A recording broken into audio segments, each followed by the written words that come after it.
Hi, this is Aaron Azarod, and welcome to the 157th episode of the Truth Island podcast. On September 1st, Hurricane Ida swept through the Northeast, causing a record amount of flooding and property damage. Unlike hurricanes before it, the floodwaters of Ida did not restrict themselves to waterfront property and other high-risk areas, but rather flooded places which had never experienced flood damage before. Well-traveled highways and subway stations, which no one a few years ago would have predicted being susceptible to flooding, had now become scenes from a Hollywood blockbuster. While the storm was certainly scary, what's perhaps even scarier are the implications that this storm represents.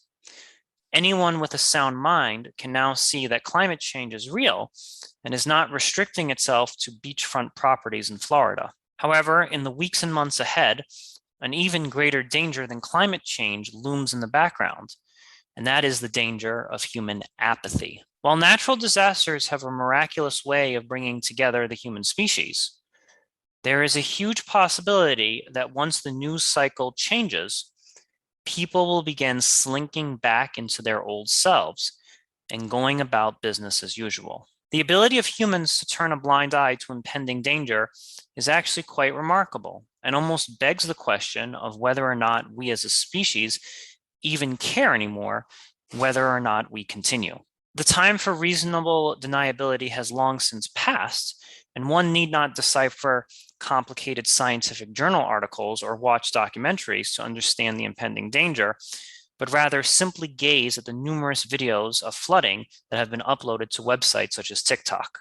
And yet, despite this preponderance of easily accessible evidence, the yoke of apathy is most likely already pulling at some as they return to browsing their Amazon Prime accounts for discounts or plunging money into some multiplayer game that they downloaded on their phone. Joining me to help wake people up, I am once again joined by Brett. Brett, is it just me, or do you think the human species has some kind of death wish? I don't know about a death wish, but it definitely feels sometimes like we don't know what's good for us. I remember, when I was younger, when I was growing up, the weather in New York was much more different than it is today, and people don't seem to care so much. But I think like you said, it's probably a sign of things to come, or it's only going to get weirder from here on out. Absolutely. I definitely want to talk about that. And we're not that old. Both of us are in our early 30s. Mhm. So the amount of climate change that I've seen in just a short amount of time is miraculous. The level of like snowstorms, for example, I remember like having these huge blizzards, and now we're seeing less and less of that. It does still snow here, but I've noticed that the caliber of snow is not as powerful as what it once was. Okay, Definitely. I want to talk about one of the questions that people have been asking me the most on like social media is it as bad as Sandy? Or like why is this flood particularly different? And as a New Yorker, I kind of want to weigh in and discuss what differences I see. And I might be wrong in this. I'm not a climate change expert. I'm not a scientist. I'm not a geologist that went out and measured the soil or something. So this is just a layman's observation of what I've experienced. I remember that Hurricane Sandy had much stronger winds than this hurricane. So trees were knocked down. In terms of like trees and like the wind damage, I have to give it to Sandy. Sandy was far worse. However, the flooding of Sandy was quite different than the flooding of Ida. And here's how. When Sandy hit, the houses that were mostly affected were houses in high risk areas, houses in the far Rockaways, houses that were near the water, houses near the Long Island Sound, like anywhere, all these houses were high risk areas that in order to own those houses, you have to have flood insurance. And it's just common sense. Like if you have a house here near the water, there's a good chance that it's going to get flooded. And people who live in this area just realize that, and that's why by law they're required to have flood insurance. So when Sandy happened, it was absolutely destructive. Like there's no doubt about this. And the only difference I'll make here is that the houses that were flooded were houses that you would expect to see flooded.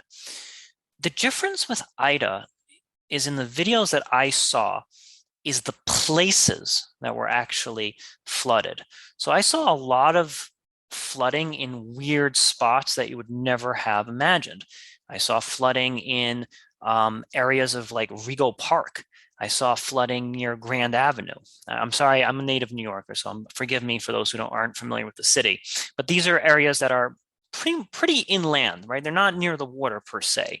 I saw pictures of the Grand Central Parkway being flooded. I saw pictures of the BQE being flooded, 28th Street in Manhattan being flooded. Yesterday, when I was driving home from my girlfriend's house, when we were on the Grand Central, we just saw random cars just like pulled on the side. And I was like, what are those? Like, I just turned to my, I'm like, why are there like random cars here on the side abandoned? And my girlfriend was like, oh, it flooded here a couple days ago. That's why these cars are like all over the place. And when you're on the Grand Central, there's no water in sight. There's no ocean, there's no lake, there's no nothing that would actually give you alarm. Like there's nothing there that would be like, oh, this is a high risk area. It's just simply that if a place had a lower level of elevation, they were at risk for flooding. Had nothing to do like being near the water like the Far Rockaways. And this is what's actually changed my opinion. Like this is what's really been eye-opening for me is when areas that were once deemed safe or not close to water are now becoming flooded. I think this is a giant wake-up call for everybody. And that's the difference between Sandy and this. And maybe in terms of a dollar amount, Sandy caused more damage. Fair enough. The winds in Sandy were far more fierce than the winds of Ida. But in terms of the areas that were flooded, some pretty, unforeseen areas were flooded in the New York City region. And that's what's giving me an alarm. So I remember because I wasn't living in Manhattan during Sandy. I was living on Long Island, which is adjacent to Manhattan. I remember during Sandy, the biggest issue that we had was power. It was the only time I've ever experienced a power outage of this length or severity before, where the bay met the ocean in Long Beach, and salt water like rushed through the entire, like rushed across basically the whole island, frying like everything with power that was outside. The wind took down power lines. Long Island's power company is like notorious for like not doing the work that it's supposed to be doing, and generally it doesn't matter until it did during Sandy, when all of these power lines or all these power poles that should have been fixed a long time ago were put under severe stress and went down. I remember being in Long Beach and seeing like streets totally underwater and seeing fires popping up from beneath the water. Have you ever seen such a thing, Aaron? No, right? I thought It fire and was water don't play together. no, but it was happening. Was happening because the salt water was rushing very quickly over these cars and start making their batteries catch fire. And it was unbelievable. I'd never seen anything like that. And when everything was said and done, most of the cars in my area were destroyed beyond repair. And we had no power. No one in our town had power. No cell phone service, and that went on for weeks for us. I know that there are people who had it even worse, who had lost power for up to a month, but for us, we didn't have power for I think it was a little bit over 2 weeks. And it wasn't just us, right? It was the the neighbors and the neighboring towns even didn't have power, and so it was like there was nowhere you could go to get like relief from it. You know what I mean? Wow, no, that's quite. I'll be honest. During Sandy, I was living in Queens, just as I do now, and we were depend. I mean, if you were in the Far Rockaways or that kind of area, yeah, you got hit badly, and you were probably without power, and your basement and your lower floors were probably flooded. Typically, where I live in this part of Queens, we're very high elevation, so we seldom get any kind of flooding and so forth. That's kind of like what's sort of bothering me is now areas that were once considered to be quote unquote high elevation are now coming at risk. I'm wondering this question. I don't actually have the answer to this question. Maybe you can help me out here.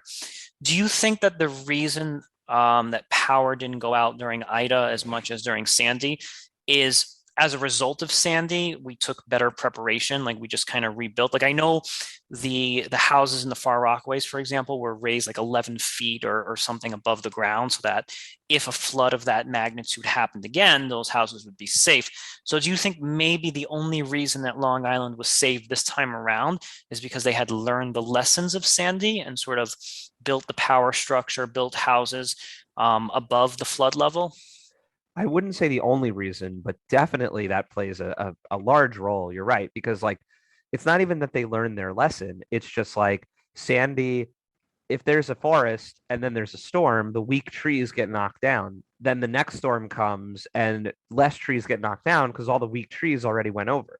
And that's what happened here. All the weak power lines went down, and the ones that weren't weak didn't go down. And when they replaced them with new power lines, and now you're all good for the next one. So yeah, 100% that played a role. I also, you mentioned the raising of houses for sure. You see that all over now in the suburbs, people getting their homes raised due to flooding, which is crazy to me. I mean, growing up, this was never a concern. Snow was always a concern, but never, hurricanes. This is totally new to New York anyway.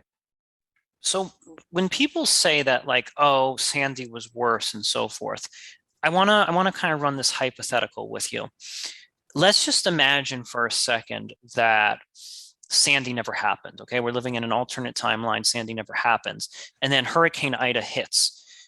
Would the destruction of Ida have been far worse because all of those low hanging houses would still have been there? All of those low hanging power lines would have still been there. So if it wasn't for Sandy teaching us a lesson, we would not have adequately prepared for Ida. And that's why it seems like it could be that Ida was just as bad as Sandy, but because we took all of these preventative measures during Sandy, it makes it seem like Ida isn't as bad.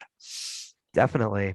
Well, I mean, I think they said 8 people died during Hurricane Ida's, but I think that I think that in terms of, I don't think that Sandy and Ida would have been equal if Sandy had not come first. I think that Sandy did a lot of wind damage. I think the wind is very dangerous, and the ramifications of more wind versus more water can be debated, but what I don't think can be debated is that wind just does a ton more damage, knocks things over, and the wind blows water into places that it normally can't get to, that kind of thing. Oh yeah, Um, yeah, and I will concede that point. I think Sandy definitely had the higher wind power. I remember this one guy remarked after Sandy, like, the trees from my childhood have been destroyed. Like so yeah, definitely the wind power of Sandy was far worse than Ida. Yeah, no, that's absolutely correct. Okay, so I kind of want to start shifting into the implications of how us as humans are interpreting this or not interpreting this, okay, yeah, because obviously neither one of us is a climate change expert, and I think there's been enough said. There's enough voices from the scientists on this issue, but there aren't enough voices from the philosophers on how human beings are interpreting these events. And that's an important question because how we interpret these events is how well we fix these events, right? Science hmm is science, but human behavior is human behavior. So I want to look at it this way. Um, I think that with hurricanes of the past, so let's think about hurricanes in the 2000s, and earlier than that, there's always this idea of like, well, that's Florida. It's Florida, right? Like because we and we're desensitized to seeing houses getting destroyed in Florida. Like when a giant hurricane goes through Florida, we're like, what's new? That's always been the case. That has always happened. These people live in a high risk flood zone area. So when we see hurricanes and such go through Florida, and not, obviously it's very painful for these people, but the rest of the world just is like hurricane in Florida, what's new, right? right. The turning point with this hurricane is these images of 28th Street subway being flooded, of like the Grand Central Parkway, the BQE being flooded, because these are not high risk areas. And I think mentally, for most of us, this should be a turning point where we can't just say, oh, this is like waterfront property in Florida or the Far Rockaways where these people knowingly live by the water. These are areas that are not even close to water. They're sufficiently inland. And mentally, I think that has to be shifting some gears. But I'm from what I'm seeing, like there was definitely a lot of cool TikTok and YouTube videos. I'm starting to see that die down, and that's starting to worry me. Do you have any ideas of why that might be, Brett? Like why people are not as concerned as perhaps they should be? I think it's desensitization, right? I mean, it's how many things that they're sharing these videos because of how novel they are. I remember when I was young coming to the city for the first time, how interesting I thought it was to see, like, for example, like vermin in the subway. And now I like my brain filters it out. I don't even see it anymore. And it's like to someone, so it's like someone in the know would be like, well, this is a problem. You still need to pay attention to it. But like I would be like, no, I don't really care anymore. I've seen this so many times. And I think that's what's happening here is that you have people who are just being desensitized to climate destruction. Every year is another horrible hurricane, tornado, whatever. And it just doesn't feel novel anymore. Okay, so that's very interesting. And this kind of goes back to a quote that I heard from someone who lived during World War II.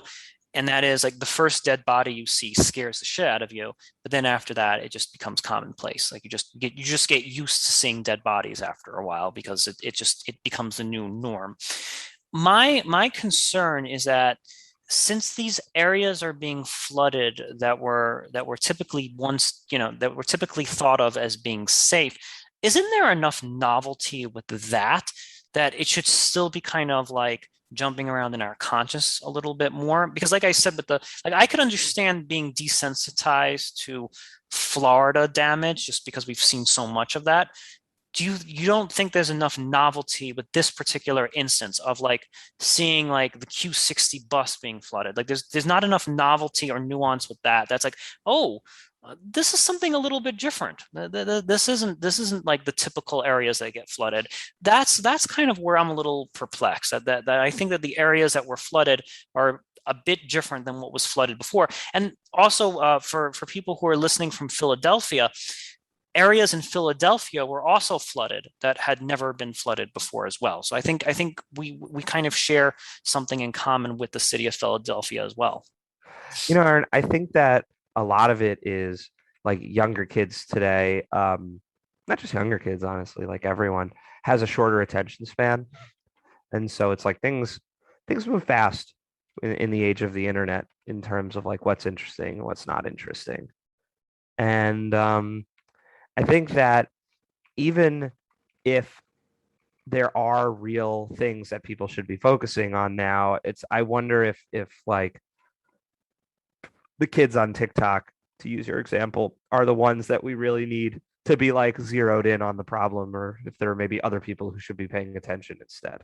Okay, I think this is an excellent point, and it's actually something I thought of, but you actually articulate you actually put my thoughts into words. Is that a lot of the mediums, a lot of the technologies that we're interfacing with right now train us to have a very short attention span, and we could be like, all right, oh, it's making us, we read a lot less, we focus a lot less in school and so forth. And people for a long time, oh, okay, big deal, kids will be kids. But now, when it comes to something such as a hurricane or something that actually really requires deep levels of focus, this technology is actually killing us in a way, right? Because the technology, and people will call me an alarmist and say, Aaron, come on, they said the same thing when the television came out, man. They said the same thing when the radio came out. But if these devices are destroying our attention span to such a degree that we can't focus on such an impending danger, then that's a huge problem for our survival. It's quite different than that of the TV and the radio. Because, okay, is TV as good for you as books? Probably not. But at least like I'll give you an example of this. when 9/11 happened, people were at least able to concentrate on 9/11 for like a solid month. Okay. After I remember vividly, 9/11 happened. People put flags outside their houses, on their doors. They at least had the attention span to focus on 9/11 for a solid month or two. Whereas now, like if a 9/11 happened today, God forbid, I honestly think that within a day or so, with this TikTok and with people's diminished attention spans, it would just go right over their head. They wouldn't even see it. It's interesting. I think that geopolitical issues hold people's attention a little bit better, but I get your point. I think that, I don't know, I feel like people have derailed the climate change issue for their own kind of desires, their own agendas, to the detriment of basically all of humanity. Like certain actors have decided that this is going to be a good mechanism for them to get something that they didn't have before, influence or power or what have you, and they just picked it. Like they're like, oh, this is what we'll use. It'll be great. And the result is now like it's impossible to have climate change be taken seriously because people are like, oh, you're on the climate change team. I'm on the not climate change team. And it's like, what are you even talking about? Like, how that's not a team. And then it's like, well, the guy that I like, he told me I shouldn't trust you and that I should only trust him. And it's like, this was a bad choice for him to pick. He should have picked something more innocuous than this to stake his claim on. And I don't think anything, I think that's part of the reason people have an apathy towards it is because it just feels like another dumb political issue now. Okay, I think I want to zoom in on that right now. So let's say we rewind the clock to the year 2000, 2001, 2002, whatever year Inconvenient Truth came out. Okay, let's rewind the clock to whatever that year was. I think it was 2001 or 2002. I don't quite remember. I think there was the luxury of saying, yeah, this is an annoying political issue. It's not getting hotter. It's just politics. It's just politicians making a huff and a puff about all this stuff. And maybe in 2001, you could kind of get away with that, what we would call plausible deniability, right? I think plausible deniability was maybe on the table in 2001, but after Sandy, after Hurricane Ida, you don't have any more plausible deniability of like, oh, this is just a political issue. It's just the Democrats, or it's just this and that who think this. It's like, how can you deny the floodwaters entering some dude's basement in an area that's not even close to the water? Like that has, in my opinion, that has now transcended the realm of politics, because it's a clear video, as clear as day, of someone's basement apartment being flooded. It's no longer within the realm of some abstract political issue to be ignored. I mean, people are so good at ignoring things that aren't directly happening to them. It's ridiculous. I don't know why we can't empathize. I mean, I do know why. I just said it. It's a lack of empathy, right? A lack of seeing other people suffering and feeling suffering of your own. Instead of that, you see other people suffering and you either, in the best case, you ignore and you're like, it's sad, but it's not happening to me. And then you maybe like backwards rationalize and you're like, there's nothing I could do about it anyway. Right. And for climate change, definitely these problems can feel insurmountable because they require the whole human race moving in step with each other, which doesn't happen very often. Maybe never. I can't think of any event in the past where the whole or practically the whole human race moved as one to accomplish some kind of goal. I mean, I would say that the country was fairly united after 9/11. 100%? No, it's never 100%, but enough that we were able to wage two wars with there was resistance, but it was completely overpowered. I don't think we could ever reach a consensus of that level again. Yeah, 9/11, the Bush era, in my opinion, is like the beginning of this like hyperpolarization of politics, and this some very bad faith actors who are beginning to recognize that the rabble and what they can do to manipulate people. If you remember, like here, I'll pose an interesting question to you. What are some good songs, some good protest songs to come out of, or sorry, not even songs. What are some good songs to come out of the Vietnam era in the United States? Music Um, about Vietnam. yeah, I'll sure. get you started. I think like Eve of Destruction. I think the Jimi Hendrix song, Along the Watchtower, Jefferson Airplane. There was a lot of great music that came out of that era. Yeah, I'm talking about like specifically related to Vietnam. So we have like, Fortunate Fortunate Son by Son. Clearwater. Yeah, Creedence Clearwater Revival, Thank you. CCR. Yes. Right. You have you have Run Through the Jungle, you have Fortunate Son, you have that Buffalo Springfield song, Yeah. you have Buffalo Soldier by Bob Dylan. I'm not by Bob Dylan, by Bob Marley. I apologize. There's good music in this era pertaining to the war in Vietnam and being against it, right? Can you think of any music from the Bush era that was against the war in Iraq? There's I, one. There's I one major song that I didn't can think of. I think that I remember the Dixie Chicks did something, but Yeah, I and they were like eviscerated. They were kicked out of the country for it. And it wasn't a song, they just spoke out against it. Right. yeah, I'm actually the wrong person to ask because my knowledge of music ends at 1992. So Oh boy.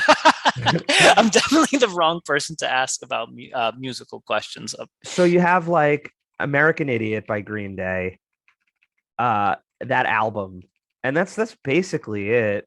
There isn't really much more that happened during that era because it was during Vietnam, it was not considered like unpatriotic to be against the war. Well, okay, I think that there's a few distinctions here. So Vietnam was the last war that we had that required a draft. So I think it hit people in a little bit more of a personal level because people who did not want to fight were kind of conscripted into this thing. If you didn't go to college or have a proper deferent or whatever. Whereas with the Afghanistan and the Iraq war, it's pretty much a volunteer army. So people could say, well, if you just don't sign up, it's not going to really affect you or whatever, right? So there is that distinction of like the Vietnam War basically taking people who don't want to fight and dragging them into the conflict. So I do hear that. Yeah, it's a good question as to why. So I think that with those wars in the 2000s, you do have like some people have the luxury of not getting involved if they don't want to get involved by just simply not signing up for the armed services. Right. But to have literally no dissenting opinion is insane. And it's like it shows the difference in time of like what was acceptable to talk about then and what is acceptable to talk about now. I often see people talk about the fact that they're like, oh, they're watching like an episode of like All in the Family or something, and they're like, oh, you'd never be able to get away with this on TV today, right? Like this like, oh, people have become so cloistered and closed off in their viewpoints that like you can't do fun stuff in comedy, you can't do fun stuff in television and movies because people will get offended. And I think it's the opposite. I think that it's not the oh, we can't make fun of people anymore because we'll get in trouble. I think it's the like we can't speak out against things that our government is doing because you'll get in trouble because people will take it the wrong way. Okay, You well, know, during this era, there were a few. Like I remember the Michael Moore movie, Fahrenheit 9/11. Like it did pretty well. Like to say it had no impact, to say that it was just like a 3% of the population one. No, like I would say at least in democratic leaning areas. Fahrenheit 9/11 came out almost 20 years ago, Aaron. No, but I'm saying it is an example of dissent against the war in Iraq. So I'm saying like I'm just Yeah. pointing that as like an example of there was dissent at that time, like, and again, it wasn't like the movie didn't come out directly after 9/11. I think it came out in 2004, 2005. So it was more of like an Iraq war protest kind of film. I don't think it was necessarily protesting Afghanistan as much. It was more against the war in Iraq. So I do think that there is examples of dissent. I don't think it was a question of not being allowed to speak up. What I do think is happening is that, and maybe it's the advent of the internet that has kind of caused this, is that the voices of dissent or the voices of reason are more splintered than they ever have been before. So it's like it's a lot more difficult to have something like a Woodstock because of the internet, right? Because with Woodstock, you have a clear culture, and then you have a clear counterculture. Whereas with the internet, everybody has been kind of siloed off into their little spaces, if you would. And we've talked about this before. It would be really hard to have like a Woodstock because there is no such thing as a music of our generation, because our generation is splintered into so many damn factions that it's just impossible for us to all come under the same umbrella. Yeah, I think we'll see. I mean, our generation is for our generation, as in us, mid 30-year-olds, we had some time before this all started happening. But the generation after us and the generation after them, it'll be interesting to see how they form their what their zeitgeist is, what their culture becomes, Yes, and I think that if anything, if trends continue, it looks like they're living in a very siloed, splintered, and the pandemic isn't helping, because at least before the pandemic, you kind of had to brush elbows with people that thought differently than what you thought. Now that people are kind of locked at home a bit more, they're kind of digging even deeper into their own siloed communities and not interfacing with people that they may not have otherwise interfaced with. I Which really think part of it also is just like I think that it's like a cultural thing for the United States. I think that we very highly value going your own way, forming your own opinions, doing things by yourself. We are a nation of rugged individualists.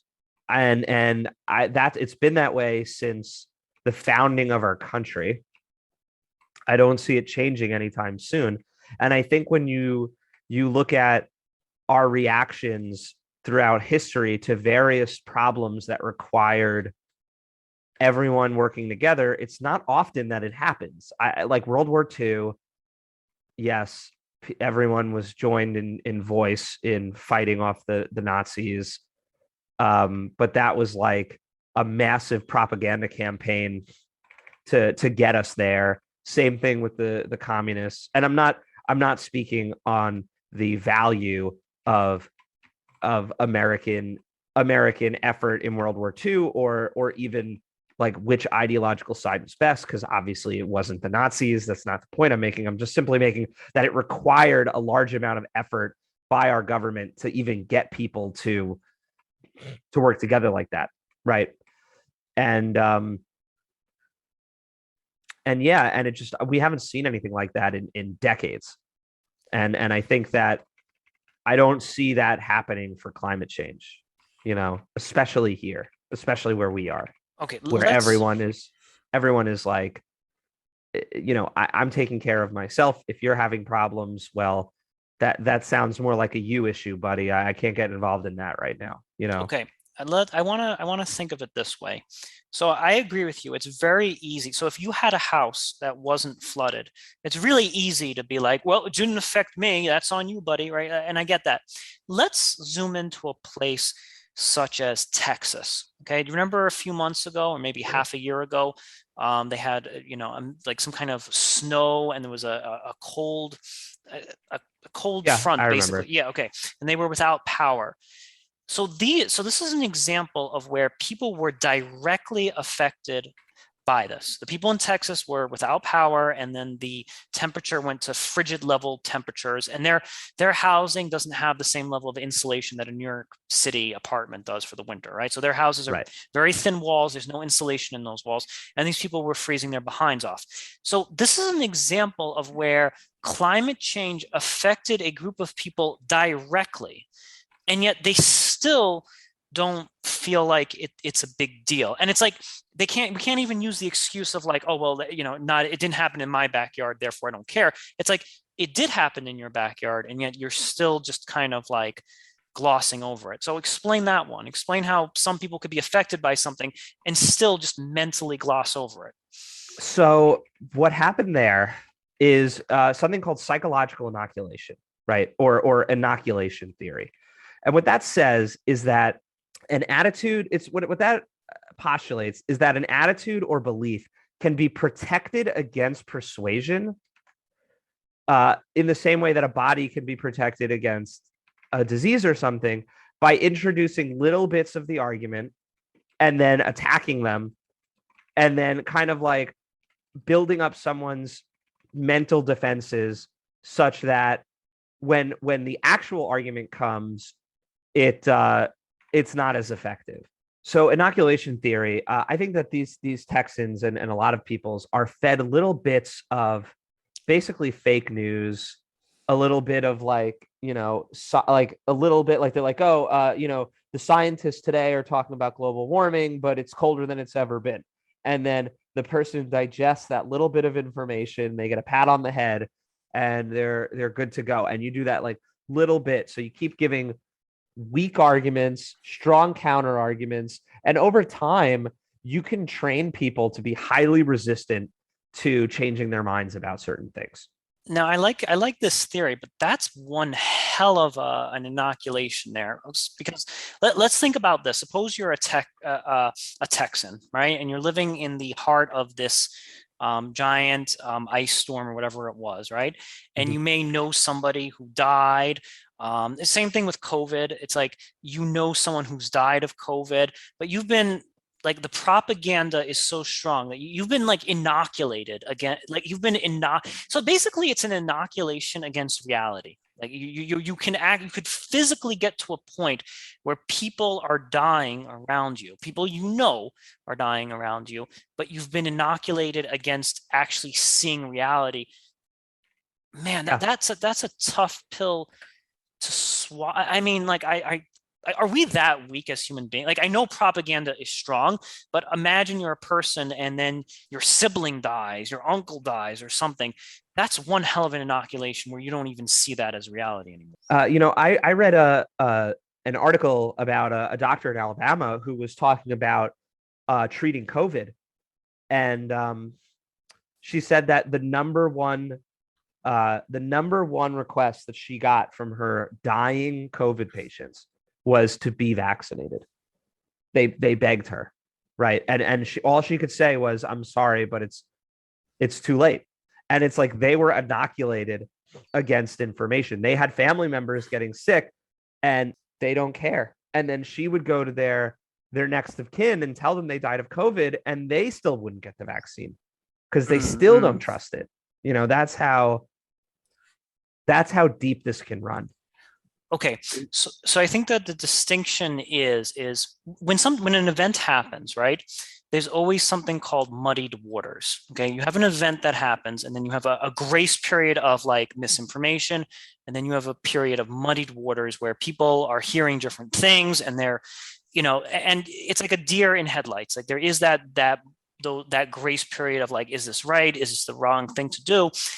The question then becomes of, when is it clear that we are out of muddied waters and there is a definitive answer to whatever the problem is? And that's where I think accountability starts, because like there'll always be something new happens, or something is up for debate, and there's always this idea of muddied waters. When is it definitive? Like, it's like, come on, now it's obvious that this is actually going on, and now accountability sort of lands in your lap. Well, I think that in these cases, the issue is that we've talked before about the importance of of schooling, of education. And I think that this is a good place to talk about that again, is that you need, and not you, I mean, you also need this, but everyone needs this. You need to have a minimum level of critical thinking skills so that you can reasonably analyze information that is coming to you and make your own judgment calls about how accurate that stuff is. And that doesn't mean you need to be so smart that you know at a glance if everything is true or anything is false, but you need to get some stuff right. And it's like, if you lack the critical reasoning skills to be like, okay, this multi-billion-dollar company has been proven to have known about the effects of global warming for the past, I think it's almost 100 years. Actually, I think it's over 100 years. It is. There was an article published by the U.S. government in 1914, that talks about coal's effect on the climate. So if you see that and you're like, okay, I see this. I saw there's an article about BP doing the same thing. They also knew they stand to lose literally trillions of dollars, right, for the green revolution to happen. And then you stack that against scientists who make less than $100,000 a year telling you, no, these people are lying to you for their own self-interest, and you lack the critical thinking skills to be like, well, someone here has a lot more to gain from lying than the other one, then that's the problem. It's not that the scientists are somehow guilty of being untrustworthy. It's that, pardon my frank language here, it's that you're too stupid to put something together and say the scientists would have way more to gain by lying about global warming than telling the truth. It makes no sense for it to be going the way that I'm thinking. So the side that I've taken is logically flawed and cannot exist. Okay, but Brett, you're not an ordinary cat. You're a very learned individual. You're a very learned individual, and you thoroughly investigate things, and it's wonderful. Like you are an amazing guy for knowing all of this. I'm talking about my average American with 1 or 2 years of college, maybe an associate's degree, who has a family to support, and they go on YouTube, right? And they see one person on a YouTube clip, and it has the letters MD after their name, and then they see someone else with on another YouTube clip, and it says MD after their name. They want to do the right thing. So that regular person who hasn't read all of these scholarly articles, that doesn't research, the financial interests of companies and so forth, it's just going on YouTube. They see someone in a white jacket with MD after their name, and they want to do the right thing. When does it cross the line? And all of those people, by the way, are creating the muddied waters, and they're intentionally, making the waters as polluted as humanly possible in order to deceive people. When does it come to a point where even a person with a high school education who's not like spending all of their time investigating this can choose the right option? That's what I'm that's like the larger philosophical question that I'm asking here, is because obviously the learned individuals of our world are always going to do the right thing because they're learned individuals, and they're in the know, right? They're in the know. They've been reading scholarly articles from the 70s, and they know exactly what's going on in the world. I'm not worried about those. I'm not worried about that protected class of individuals. I'm talking about when does accountability fall into the lap of just the regular layperson who it's like, okay, now is there enough evidence now that you should be doing the right thing? Well, so that's what I'm saying, is that's kind of my point here, is that it's not that like I've read all these articles and that I'm like an expert on climate science. As we've already discussed, I'm definitely not. It's that like I can use inductive and deductive reasoning to get through these two people's arguments and say, well, hold on, this one makes no sense. Like it's like even if I knew nothing of climate, like I could still clearly see a group that has a lot to gain and a group that has nothing to gain. And thus the group that has nothing to gain, why would they be doing that thing? Why would they be there? If they were doing that thing, they would be acting for no reason whatsoever. It goes against human nature.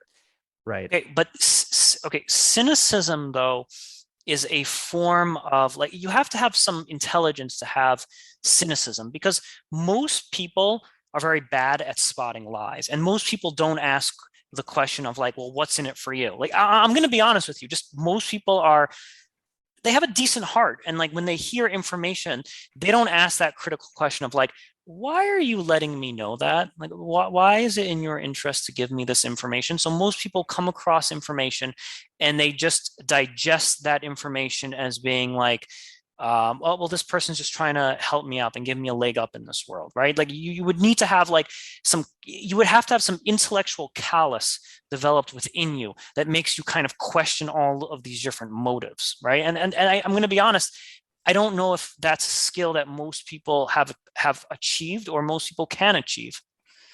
Well, so that's what I'm saying, is that we as a country need to do better with education so that the people have this skill to not I'm not saying that you have to like read all these articles. I'm not saying that you have to be like an expert at geology and climate science. I'm just saying that like you should be able to tell the difference between someone who is trying to swindle you and someone who isn't. And it's hard. It is hard. I'm not saying it's like such an easy thing to do. That's why education plays such an important role. And these people, they get paid a lot of money, and there's a lot of years of research and a lot of experiments and a lot of effort behind getting you to be as tricked as possible all the time. All right, Right. let me introduce a fictional person, and I want you to convince this fictional person.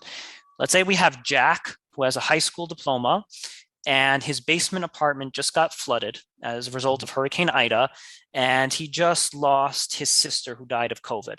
And Jack says, nope, climate change is not real, and COVID is a hoax. What do you tell Jack? He just lost his sister to COVID, and his basement apartment just got flooded as a result of climate change. And Jack is like, nope, I just don't believe it. Tell me, what evidence are you going to bring to Jack in order to enlighten him? Tell me how you would talk to Jack. I would ask Jack why. I would ask Jack who told him it was a hoax. I would say, where did this information come from? How did you formulate this opinion? And then from that, I would ask him, okay, what motive could a person, the person that gave you that information, what motive could they have for lying? Who are they as a person? The person who gave you this information that you took, why did you believe them? I'm not saying it in a sarcastic, like, how could you believe them? I mean, like, literally, like, why do you believe them? Why do you trust them? And then the people who are perpetrating the hoax, why are they lying? What motive could they have for lying? What are they gaining from the conspiracy? And then I'd finally ask, I would say, is it possible that the person who told you that it's a lie, that they are the ones that are complicit in a conspiracy? And if they were, what would they have to gain from it? And is it possible the people who told you that it's a lie, is it possible that they're the ones that are complicit in the conspiracy? And if so, what would they have to gain from it? And then I would ask him, compare in your head what is being gained if the COVID is fake versus what is being gained if COVID is real. And then I would say, finally, I'd say, now make a judgment call if you can, because a lot of people become like dug into their ideas. If you can, make a judgment call about what is more likely, who is more likely to be lying based on their background, based on what they have to gain, and based on what you're seeing around you. Okay. So there's some things I like about your approach. It is a bit sophisticated, and you would have to have like patience of steel to do that. And like, yeah, well, it was hypothetical, so I thought I would go heavy. Like, but I recognize that in real life that would be very difficult to do, because people will shut you out immediately. They'll suspect you of being a bad faith actor, right? And it's difficult. But sorry, yeah. So I like the line of questioning, but obviously that would be very hard to execute in real life. But from your tone of voice, there is something that I did like, that I got from that, and that is, speak to these people with compassion. And I think I did have like a tinge of compassion in your voice.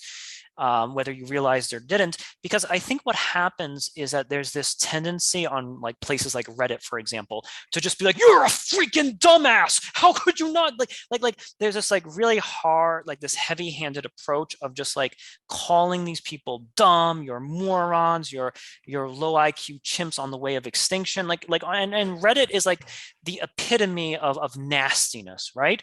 Whereas it's like when we're kind of trying to unravel information, it never seems to be unraveled with a tone of compassion. Like, oh my god, like the first thing that I would say is like, I'm so sorry for your loss. I'm so sorry you lost your sister. Like, oh my god, your basement, your apartment got flooded. Like, how can I help with that? Is there something I can do to help? Like, imagine if the people who spoke the truth actually because I think the way the truth is unraveled is probably more important than the truth itself. Because like if you're doing it in that heavy-handed approach of like you're a dumbass, you're a moron, you've already lost the battle. Or if you do it in an overly intellectual way, the person gets intimidated. So if you come out them with like this, like here's this scholarly article written in 2003, you've already lost them because now they feel intimidated and they feel dumb. Absolutely. You can't come at them with that kind of approach. It needs to be much more compassionate. The other thing that's worth bringing up is that due to no fault of you or I or anyone that we know,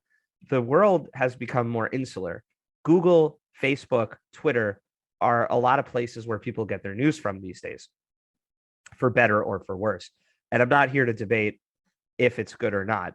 What I'm here to say, though, is that those systems are there to make money. They're not there to necessarily keep you informed. It's not their stated goal. And they have found that people are more willing to stay on their website if they're reading and seeing things that agree with their current worldview. And because of that, you could very quickly get stuck on these kind of websites where it's like an echo chamber. There is a very eye-opening tool on the internet that lets you change your search history artificially and then view what kind of YouTube ads and YouTube videos you get suggested by Google. And it's astounding how your front page of YouTube looks different if you are searching the internet for climate denying stuff or medical science things or Trump things or Biden things. It's like it completely changes how the internet looks to you. And so you could very easily think like my way is right.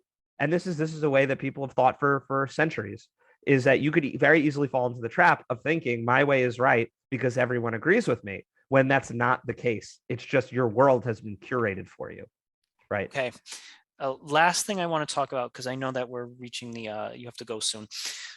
How about, and that, I think that's a good toolbox for dealing with a person that's been misinformed or misled. How do we deal with this type of person? Suppose we have another person that's actually really bright and really smart and has advanced degrees. They know climate change is real. They know COVID is real. They know all of these things to be true. And yet they're just like, I just want to play PS5 right now. I just want to watch Netflix. How do we deal with that person that's educated? They know the truth. They're not misinformed, but they're nihilistic, apathetic, and they're just like, whatever. Human beings die, and people die all the time. No big deal. How do you awaken that person? So I think that is a cultural thing.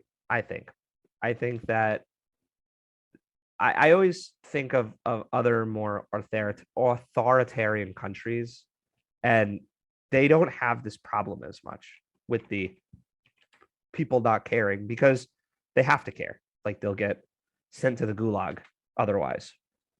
And it's one of the side effects of our culture is that we just don't care. We're very apathetic to lots of problems that don't directly affect us, but like lots of problems that are like not even so terrible for us, right? It's like, like you speak of flooding and it's like, oh, my basement got flooded. It's like, I am not going to change I'm not going to change my living habits to combat global warming because my basement got flooded. I'm just going to buy flood insurance. And it requires a group of people who think and act more like a community. And I feel like that's the solution, is to build community, because then they will care, because building community builds empathy, and building empathy, of course, will spur people to action when they see others being hurt.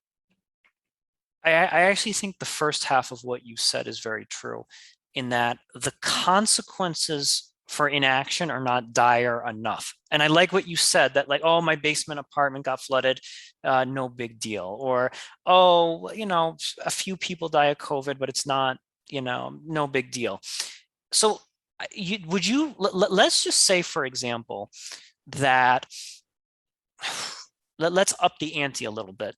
Let's just say 50% of all people infected with COVID just flat out died. Okay, we'll make it the situation even worse. Let's say there were like catastrophic floods happening, not just 3 times a year, but were happening like on a bi-weekly basis. And like, even if your basement apartment got flooded, if you went somewhere else, chances are that place would get flooded, right? Yeah. And let's just say that we were truly living in some kind of nasty, Stalinistic totalitarian state where you accidentally sent the wrong email and now a secret police showed up and threw you in jail.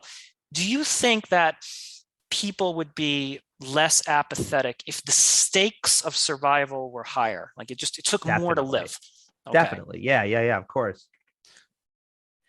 So then the problem is that we're just, the reason why people are apathetic is not because they want to die and not because they yearn for self-destruction. It's because they just have it too damn good. That's what's at the root of this. Yeah, I mean, there's a famous Stanford psychological study about delay of gratification that found that people are not so good at doing things they don't want to do now for rewards down the line. And that's for known rewards, let alone for something that might not even come. It's not our strong suit as a species. You know what, though? This conversation actually made me feel better, and I'm going to tell you why. At least, like if the reason for our inaction is opulence and luxury, that's not as bad as a secret death wish or a secret desire to self-destruct. So I think that like I can, like, if it's luxury and opulence that's causing us to be apathetic, well, the moment that luxury and opulence is taken away, now suddenly we'll care. So there is a remedy to that problem. Whereas if we all secretly wish to die, there's not really a remedy for that problem. I don't think that humans secretly have a death wish. I just think that, yeah, it's not that we want to die. We just don't care enough to live. I like that. I'm gonna leave it off at that. Brett, thank you so much for being on today. Thank you for having me, Aaron. I appreciate it. This concludes the 157th episode of the Truth Island podcast. I'm Aaron Azrod.